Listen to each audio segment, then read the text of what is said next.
갈라디아서 4장 7절부터 9절의 말씀을 우리가 한 목소리로 함께 읽도록 하겠습니다.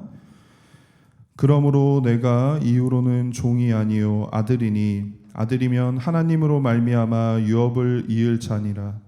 그러나 너희가 그때에는 하나님을 알지 못하여 본질상 하나님이 아닌 자들에게 종노릇하였더니 이제는 너희가 하나님을 알 뿐더러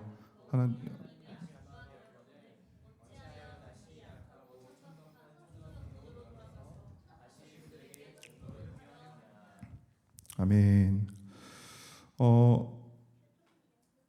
여러분들은 아마 익히 들어보셨을 것 같은데 마시멜로 이야기라고 되게 유명한 책의 제목이죠.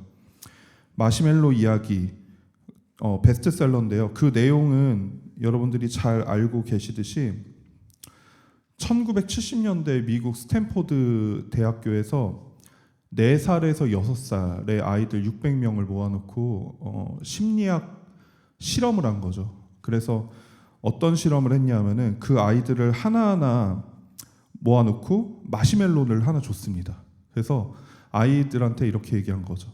너가 이 마시멜로를 먹지 않고 15분을 기다리면 내가 또 하나의 마시멜로를 줄게. 이렇게 얘기를 했어요.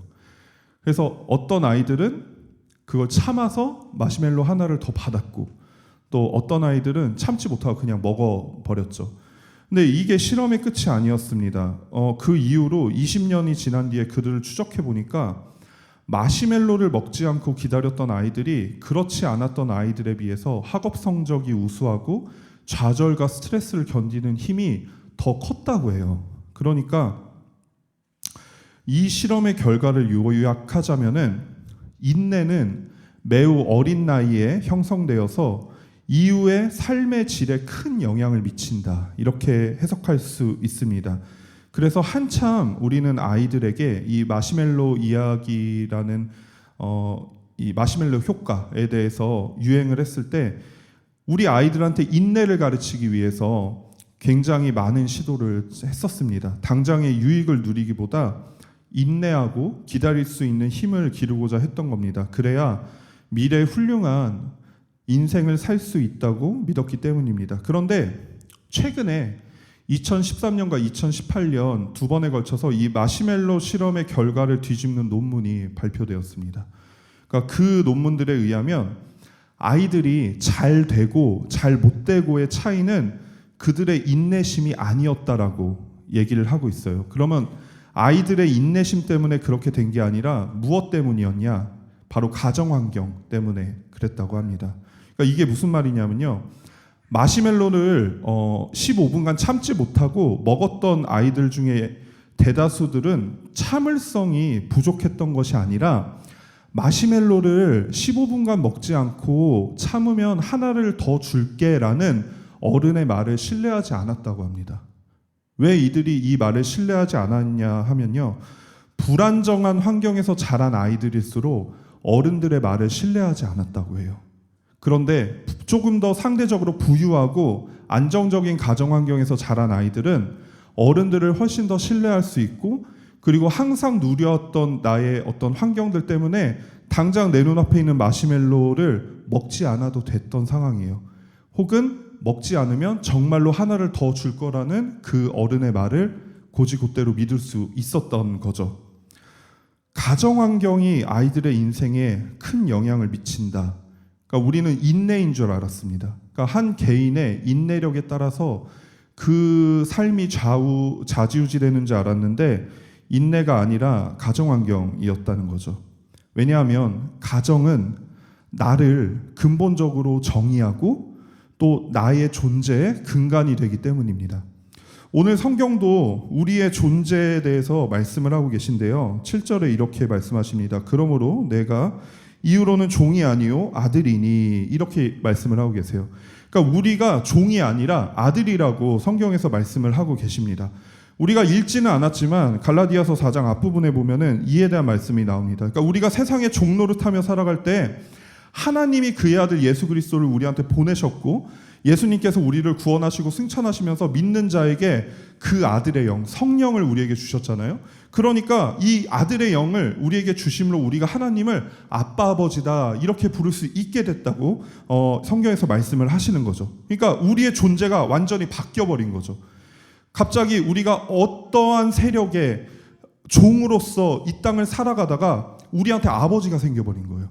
사실은 내가 알고 보니까 어떤 대단한 사람의 아들이었던 거죠. 그런데 그분이 온 세상을 창조하시고 모든 만물을 지으신 만군의 구주, 우리 여호와 하나님, 그분이었던 거죠. 그분이 내 아버지였던 거예요. 그러니까 갑자기 종에서 아들이 된 거죠. 여기에서 아들이면 하나님으로 말미암아 유업을 받는다라고 7절 말미에 또 말씀을 하시죠. 아들이면 하나님으로 말미암아 유업을 받을지니라. 유업을 받을 자로 번역된 클레로노모스라는 이 헬라어는요, 유업으로 받을 자, 그러니까 상속자라는 뜻을 정확하게 가지고 있는데요. 이 의미는 언제나 종과 반대되는 개념, 노예와 반대되는 개념으로 사용이 되는 거예요. 그러니까 확실하게 우리는 종이 아니야. 너희는 종이 아니고 아들이야. 이렇게 선언을 하고 계십니다. 하나님 나라의 백성들이 누리는 모든 축복을 소유한 자가 되었을 뿐만 아니라 실제적으로 하나님 나라의 심지어 상속자가 되었다. 이렇게 말씀을 하고 계십니다. 그런데 왜 우리는 종 노릇을 하면서 살았을까?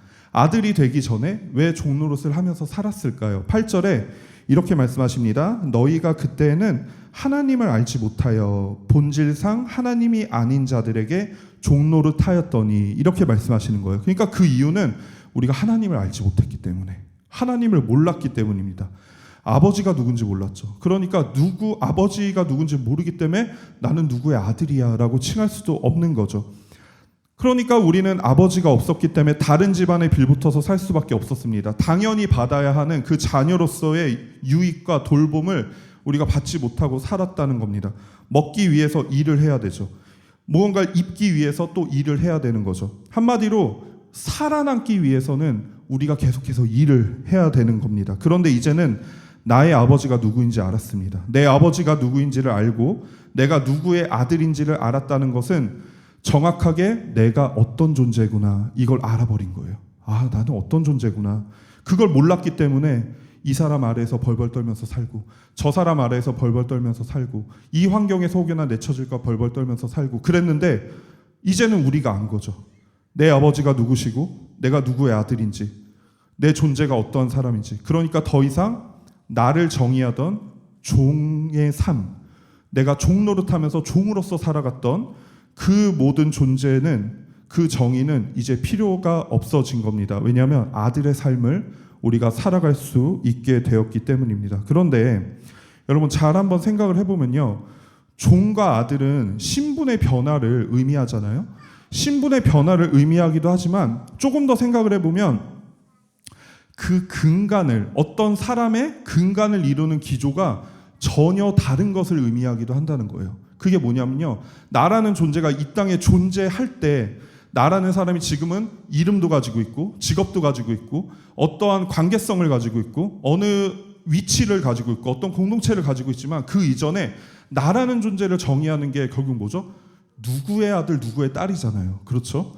그런데 종이든 아들이든 항상 그것을 정의하는 기조가 있다는 거죠. 그 근간을 이제 이루는 기조가 있는데, 우리가 하나님의 종으로 있다가 하나님의 아들이 된 게 아니잖아요. 그렇죠? 하나님의 종으로 있다가 야, 이제 그만하면 됐다, 내가 너 아들 시켜줄게, 이런 게 아니잖아요. 그렇죠?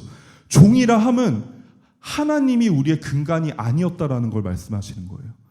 아들이라 함은 우리의 근간이 하나님이심을 말씀하시는 거예요. 그러니까 하나님 앞에서는 그리스도로 말미암아 아들이지만, 우리가 종일 때는 하나님으로 말미암아가 없어지는 거예요.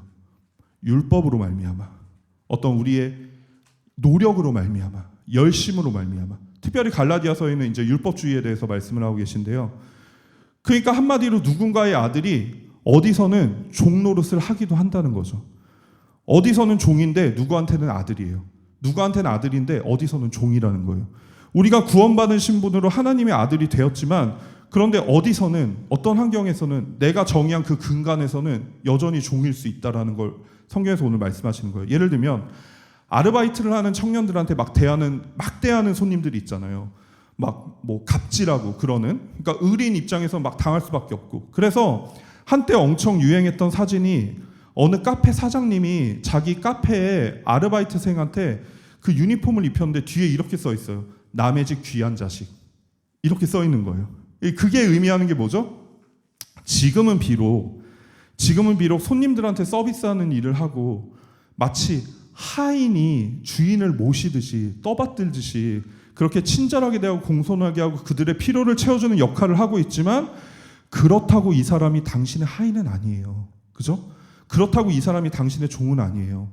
사실 이 사람은요, 이 사람의 정체는, 이 알바생의 정체는 어느 집 귀한 자녀라고요. 이걸 말해 주는 거잖아요. 그러니까 참 좋은 아이디어라는 생각이 들었어요. 때로는 일을 하면서 힘들 수도 있죠.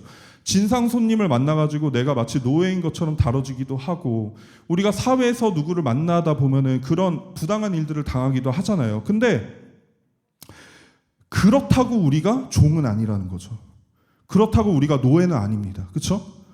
우리는 다 누군가의 귀한 자식이에요. 더 나아가서는 누군가의 가장 자랑스러운 부모이기도 하죠. 아직 아닌 청년도 있지만. 근데 이게 우리의 삶을 이루는 근간이 된다고요. 그렇죠? 우리가 세상을 살아가면서 함부로 대하는 그 사람들이 정의해준 그 정의가 아니라, 우리는 누군가의 귀한 자녀이고 누군가의 자랑스러운 부모라는 게 우리의 삶의 근간이죠. 그런데 때로는 이게 잘 안 될 때가 있다는 거예요. 이게 잘 안 될 때가 있어서 내가 직장 혹은 학교에서 막 그 살아가는 현장에서 당한 일들이 너무 괴로워가지고, 내가 누군가의 귀한 자식인데, 내가 누군가의 너무나 자랑스러운 존재인데, 그 이전에 내가 괴롭힘을 당하거나 고통을 당하거나 갑질을 당하는 그 현실에 나도 모르게 우리의 삶의 근간을 둘 때가 있다는 거예요. 그러면 그렇게 되면 우리가 어떤 현상이 일어나죠? 그래서 학교 폭력을 지속적으로 당하던 학생이 안타깝게 목숨을 포기하죠. 사업의 실패나 여러 가지 사정으로 자신의 목숨을 포기하기도 한다는 거죠. 왜요? 삶의 의지를 잃어버렸기 때문에. 그러니까 나라는 삶을 그게 정의해버렸기 때문이죠. 혹은 그렇게 되지는 않더라도 삶의 의지를 잊어버린 채 노숙자가 되기도 하고, 인간됨을 상실한 채 뭐 흉악범이 되기도 하고, 이제 그런 일들이 일어나는 거죠. 모두 다 뭐죠? 내가 누구인지를 잃어버린 결과라고 우리가 볼 수 있는 겁니다. 우리도 마찬가지라고 생각을 합니다. 우리는 복음으로 구원받은 자녀라는 신분이 우리한테 분명히 주어졌어요. 하나님이 그렇게 선언을 하셨어요. 그러면 이건 누가도 못 바꾸는 거죠. 그런데 그럼에도 불구하고 때로는 우리가 스스로를 대할 때 아들이라는 신분의 근간이 아니라 누군가의 종이라는 신분을 근간으로 우리가 살아갈 때가 있다는 거예요. 출애굽 때 이스라엘 백성들 보세요. 그들이 그렇죠. 그러니까 그들이 모세의 지도 아래 이집트의 종살이에서 벗어났는데, 전에도 없었던 하나님의 백성들로서의 부르심을 받았을 때 아무도 가본 길이 아니기 때문에 하나님의 인도하심을 따라서 가지만 항상 불확실했단 말이에요. 그러니까 불확실한 긴 여정을 떠나면서 누구도 가보지 못한 길이었기 때문에 그들이 먹을 음식이 어디서 나올지, 마실 물이 어디서 나올지, 그들 앞에 닥쳐오는 그 모든 환난과 막 여러 가지 일들 속에서 그들이 불평불만을 하게 돼요. 왜냐하면 예측 불허한 현실, 내가 컨트롤할 수 없는 상황에 그들의 마음이 너무나 괴로운 거죠. 우왕좌왕한 거죠. 그래서 구름 기둥, 불 기둥과 어마어마한 기적으로 동행하시는 하나님께 그들이 집중을 하지 못하게 되죠. 그리고 뒤쫓아오는 애굽의 병사들, 혹은 우리가 가야 할 그 젖과 꿀이 흐르는 땅이라고 하는 가나안을 여전히 지키고 있는 그들의 어떤 강함, 여기에 그들의 마음을 다 빼앗겨가지고요. 그랬더니 어떤 현상이 나타나면요, 다시 종살이를 하고 싶다고 부르짖기 시작하죠. 이스라엘 백성들이. 이 종살이에서 벗어나게 해달라고 부르짖던 그 백성들이 다시 종살이를 하고 싶다라고 그렇게 부르짖기 시작을 하는 거예요. 하나님 앞에서 백성의 삶을 살아가기보다 애굽 앞에서 노예의 삶을 살아가기로 결단하게 되는 거죠. 왜 그렇습니까? 그들의 근간이 바뀌지 않은 거예요. 그들의 삶을 정의하는 그들 나름대로 그 삶을 이루고 있는 근간이 하나님의 백성이 아니라 여전히 몸은 하나님과 함께 있지만 마음은 애굽에 있었던 거죠. 우리의 존재가 누구 앞에 서 있느냐는 겁니다. 우리는 하나님 앞에 서 있을까요? 애굽 앞에 서 있을까요? 우리는 복음 앞에 서 있을까요? 아니면 현실 앞에 서 있을까요? 그러니까 9절에 사도 바울이 너무나 어이없는 말투로 이렇게 질문하는 내용이요. 이제는 너희가 하나님을 알 뿐 아니라 더욱이 하나님이 아신 바 되었거늘 어찌하여 다시 약하고 천박한 초등학문으로 돌아가서 다시 그들에게 종노릇하려 하느냐, 이렇게 사도 바울이 묻고 있는 거예요. 이해가 되지 않는 거죠. 나의 존재는 아들의 영을 소유하게 됨으로써 하나님과 가족관계가 됐어요. 그 친밀함을 우리가 경험을 하고 나의 존재가 그 안에서 결정이 돼버렸어요. 구원받은 백성으로서 하나님의 아들로서 결론이 났는데, 심지어 그것을 내가 알기도 전에 하나님께서 먼저 하시고 우리를 부르셨단 말이에요. 그런데 분명히 하나님께서 우리를 아들로 부르셨는데, 근데 만왕의 왕 되신 여호와 하나님을 떠나서 종의 자리로 자꾸 돌아가려고 한다는 거죠, 우리가. 그러니 이런 우리의 모습을 보시는 하나님이 얼마나 애가 탈까. 하나님께서 우리에게 참 귀한 축복을 주신 것 중에 하나가 우리의 삶 가운데 하나님의 마음을 이해할 수 있도록 허락하신 여러 가지 섭리 중에 부모됨이 있습니다. 지금 이제 우리 소리 청년 빼고 나머지 이제 성도님들은 부모가 됐잖아요. 하지만 소리 청년도 부모는 아니지만 여러 가지 간접 경험을 통해서 부모됨이 어떠한 것인지 알고 있잖아요. 우리가 너무나 사랑하는 자녀들이 있죠. 우리 예빈이, 시우, 설이 너무나 사랑하잖아요. 눈에 넣어도 아프지 않다는 게 물론 아프긴 하겠지만 심정이 그렇게 너무나 사랑스러운. 근데 만약에 우리 자녀들이 우리의 자녀됨을 스스로 포기한다라고 생각을 해보세요. 우리의 자녀됨을 스스로 포기하고 다른 어떤 제3국에 가가지고 앵벌이하면서 살고 있다라고 생각을 해보세요. 좀 더 구체적으로 말하면요. 예전에 멕시코에서 어린이 수십 명이 구조됐다는 기사를 본 적이 있어요. 그래서 다시 찾아보니까 내용이 이렇습니다. 이들이 인신매매 범죄 조직들에 의해서 아이들이 납치를 당한 거예요. 근데 그래서 납치를 해서 뭐 했냐면 길거리에서 관광객들을 대상으로 공예품을 팔거나 구걸을 하게 했어요. 근데 아이들이 2살에서 15살. 그 어린 아이들을 데리고 돈벌이 수단으로 쓴 거예요. 그러니까 진짜 말이 안 되는 거죠. 너무 피가 거꾸로 솟구칠 그런 말도 안 되는. 그런데 이게 다른 나라의 어떤 아이들의 말이 아니라, 어떤 이야기가 아니라, 그들의 이야기가 아니라 우리 아이들이 자녀의 삶을 스스로 포기하고 세상을 나의 노력과 나의 어떤 힘과 그 흉폭함 속에서 살아가고 있는 굉장히 현실적인 예시라고 우리가 한번 생각을 해보자고요. 그럼 우리 마음이 어떻겠어요? 우리 예빈이가, 우리 시우가, 우리 설이가 만약에 거기에서 그렇게 막 납치를 당해가지고 그러한 삶을 살고 있다. 완전 제정신을 우리가 살 수 있겠어요? 어떤 수단과 방법을 가리지 않고 그냥 그 아이들을 다시 집으로 데려오려고 우리가 하지 않겠습니까? 하나님의 마음이 어떻겠냐는 거죠. 그러니까 하나님의 자녀된 우리를 바라보시는 하나님의 마음이 얼마나 더 애가 탈까. 하나님의 사랑을 닮아가지고 우리가 부모의 마음을 갖게 됐잖아요. 근데 그 원본이신, 근본이신 우리 하나님 아버지는 어떻게 했냐는 거죠. 아들의 삶이 있는데 종이 되려 한다는 거죠. 아들이 계속 약하고 천박한 초등학문으로 돌아가려 합니다. 너무나 무력하고 어떤 능력도 없고 그런 율법의 종이 되려 한다는 겁니다. 아마도 익숙한 그들의 삶으로 돌아가려 했을 겁니다. 내가 생각했을 때 편하고 내가 생각했을 때 분명한 길로 가려고 했을 것입니다. 출애굽 때의 이스라엘이나 새로운 복음을 전해들은 갈라디아 교회 성도들이나 지금 현실을 살아가는 우리나 마찬가지로 내가 느끼기에 분명하고 확실해 보이는 길로 가려고 할 때 이런 일들이 계속 생긴다는 거죠. 왜요? 우리가 볼 때 하나님의 인도하심이 우리가 볼 때 위태해 보일 때가 있고 복음이 미련해 보일 때가 있고 하나님의 섭리가 너무나 불분명해서 연약해 보일 때가 너무 많기 때문이죠. 그래서 우리도 모르게 확실한 방법을 선택하고 분명해 보이는 방법론을 신뢰하고 성취하고 이루려고 하는데 그럴 때 우리도 모르게 스스로 종노릇을 하게 된다는 거예요. 그러니까 오늘 이 말씀을 통해서 성경이 우리에게 무엇을 말씀하시냐면 우리가 생각하는 정말 중요한 것들이 있잖아요. 우리가 살아가면서 공부를 잘하고 대학에 들어가고 좋은 직장 얻고 성공하고 명예를 얻고 사람들의 인정을 받고 돈을 많이 벌고 관계가 좋아지고 이런 것들이 너무나 중요합니다. 너무나 중요한 거 아는데 그런데 그게 제일 중요한 건 아니라는 말씀이시죠.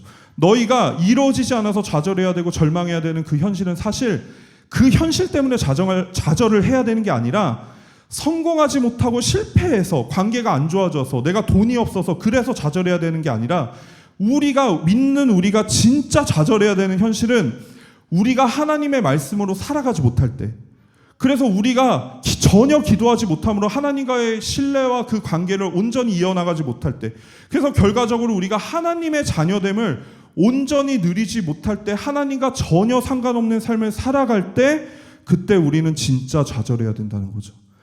하나님께서 그게 제일 중요하다라고 말씀을 하시는 거예요.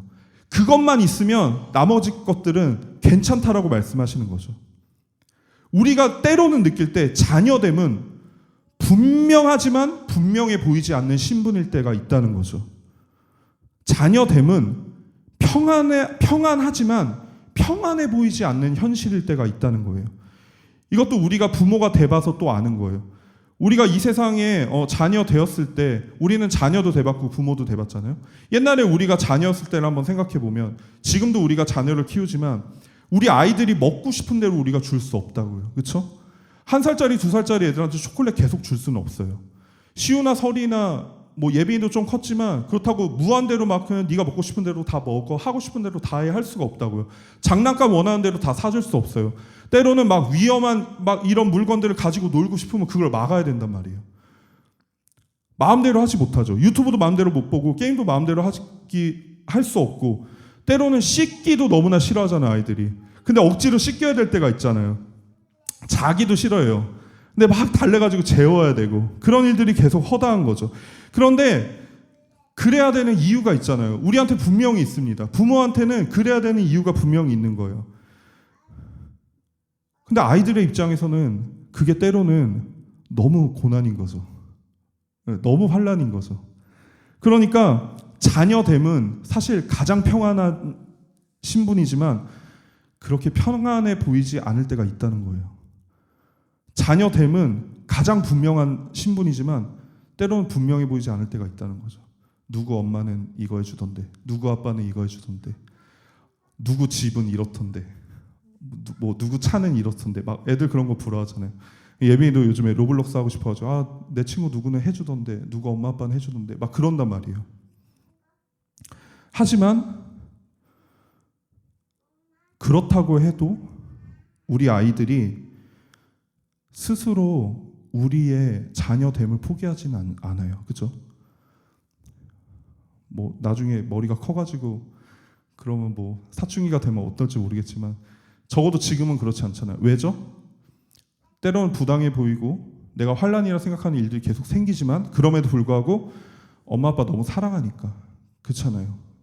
그냥 이것 때문에요. 그냥 결정된 내가 엄마 아빠의 아들이고 엄마 아빠의 딸이야. 내 엄마 아빠는 우리 엄마 아빠밖에 없어 라고 결정된 이 결론 안에서 벗어나지 않는단 말이에요.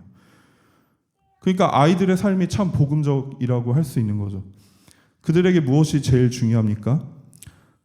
그들에게 돈과 명예, 뭐 더 많은 장난감 이런 것들이 재미를 줄 수 있고 때로는 기쁨이 될 수는 있지만 아이들한테 제일 중요한 건 부모의 존재죠. 부모의 존재입니다. 우리가 얼마 전에 사랑하는 이제 동준 전도사님 하늘나라를 보냈을 때 제 아내가 그 얘기를 하더라고요. 아무리 아프고 아무리 투병해서 뭔가를 못 해주는 것 같더라도 아이들한테는 아빠의 살아있는 존재만으로도 이미 모든 걸 다 채우고도 남을 만큼 그런 큰 사랑이다라고 그렇게 얘기를 하더라고요. 그게 제일 중요한 거잖아요. 만약에 뭐 맛있는 걸 사주고 장난감을 사주고 이런 게 가장 중요했다면 우리가 뭘 입고 자고 이런 기능적인 역할이 제일 중요했다면 그건 사실 막말로 고아원과도 할 수 있는 거예요. 고아원에서도 먹여줍니다. 재워줍니다. 입혀줍니다. 장난감도 줍니다. 선물도 주죠. 다 할 수 있죠. 그러면 괜찮은 건가요? 아니잖아요. 그러니까 우리가 복음을 제외하고 우리의 삶을 논하는 게 마치 이런 거예요. 부모를 제외하고 기능적인 것만 우리가 다룬다면은 그런 것들 가지면 뭐 하냐고요. 장난감이 있으면 뭐하냐고요. 우리가 고아일 수도 있는 건데. 엄마 아빠가 있어야지. 그래야 장난감도 의미가 있고 나머지 뭐 먹는 게 의미가 있고 어디 놀러 가는 게 의미가 있는 거죠. 때론 내 마음대로 못해도 불안하고 불확실해도 뭔가 분명해 보이지 않고 너무나 희미해 보여도 그럼에도 불구하고 가장 중요한 건 우리가 하나님의 자녀됨이라는 거죠. 고아가 아니어야 됩니다. 노예가 아니어야 됩니다. 요즘 많은 집중을 받는 우리는 교회라는 교회가 있습니다. 우리가 예전에 탐방 갔던 송지현 목사님의 우리는 교회랑은 좀 다른 교회입니다. 예, 그 분당우리 교회에서 분리개척하신 목사님이 하신 박광리 목사님께서 하시는 교회인데 그 목사님께서 이런 말씀을 하시더라고요. 처음 개척을 하고 제일 후회되는 건 수련회 가서 성도들과 같이 우리가 꿈꾸는 교회를 한번 적어보자 하고 우리가 꿈꾸는 교회를 적은 게 제일 후회된다. 우리가 꿈꾸는 교회는 중요하지 않고 하나님이 꿈꾸시고 성경이 말씀하시는 교회가 가장 중요하기 때문이다. 이 말씀을 하셨습니다. 우리 더복처치를 바라봅니다. 사실 우리 교회 시스템이 좀 부실하죠. 연간 계획도 없고 뭔가 체계를 만들어 보려고 이제 목사님들이랑 같이 막 회의를 하는데 쉽지 않습니다. 어렵습니다. 시스템도 정확하지 않고 그래서 뭔가 불안하고 뭔가 엉성해 보여서 뭔가를 만들어 보려고 하지만 근데 하나님께서는 계속해서 그런 쪽보다 다른 쪽으로 우리를 인도하시는 거 우리가 보고 있잖아요. 많은 예배를 하나님께서 드리라 하시고 뭐 많은 사역을 하라 하시고 그것보다 우리 한 사람 한 사람의 성도됨에 더 집중을 하라 이렇게 말씀을 하고 계시죠. 우리 한 사람 한 사람의 자녀됨에 더 집중하길 원하고 계십니다. 매일 무너지는 현실 가운데서 주님을 바라보고 주님을 기억하는 훈련을 계속 시키시고 자랑치 못할 우리네 현실 가운데 우리 주님만 자랑하게 하시는 것들을 우리에게 계속해서 말씀하고 계시죠. 그리고 주시는 음성에 집중하게 하시고 그 음성대로 살아가게 하시는 그 부르심이 우리 교회에게 분명하게 주시는 음성인 것을 우리가 결코 부인할 수 없을 것 같습니다. 조금은 어색합니다. 그리고 조금은 익숙하지 않은 그런 모양이고 그러나 그렇다고 다시 종노릇할 수만은 없는 것 같습니다. 우리 하나님 아버지께서 이렇게 인도하신다면 우리는 그대로 순종할 뿐입니다. 우리가 자처해서 고아가 될 수는 없습니다. 우리의 마음에 뭔가 좀 마음이 편안하고 조금 안정되기 위해서 하나님의 그 섭리와 하나님의 부르심과 인도하심을 우리가 외면할 수 없다라는 말씀입니다. 그것들이 너무나 중요한 건 알고 있습니다. 하지만 가장 중요한 건 아니라는 것 또한 사실입니다.